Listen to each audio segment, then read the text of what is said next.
अन्य समाचार पर नजर करिए तो देवभूमि द्वारका में माता रुक्ष्मणी और भगवान द्वारकाधीशનો त्रिदिवसीय लग्न मनोरथ पूर्ण थयो।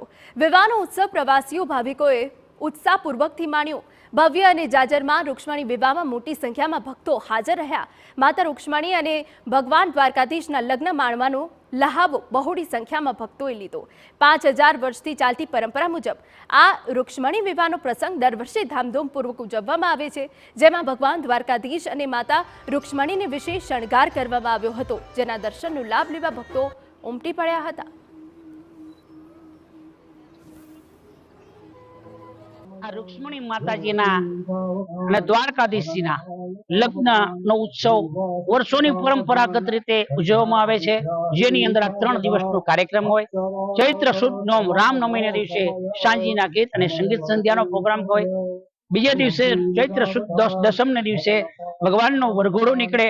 ગામમાંથી મંદિર ચોકમાંથી ભગવાનનો વરઘોડો નીકળી રૂક્ષ્મણી મંદિરે સમાપન થાય અને બીજે દિવસે એટલે ચૈત્ર સુદ 11 દિવસે ભગવાનના લગ્નનો ઉત્સવ ઉજવવામાં આવે। આ ભગવાન દ્વારકાધીશ ને રૂક્ષ્મણી માતાજીની પ્રેરણાથી અમદાવાદ નિવાસી અમારા પ્રતીકભાઈ ઠક્કર તરફથી અને ચોકસી પરિવાર તરફથી યજમાન પદે આ ભગવાન દ્વારકાધીશજીના અને રૂક્ષ્મણીજીના લગ્નનો મંગલ ઉત્સવ ઉજવવામાં આવ્યો।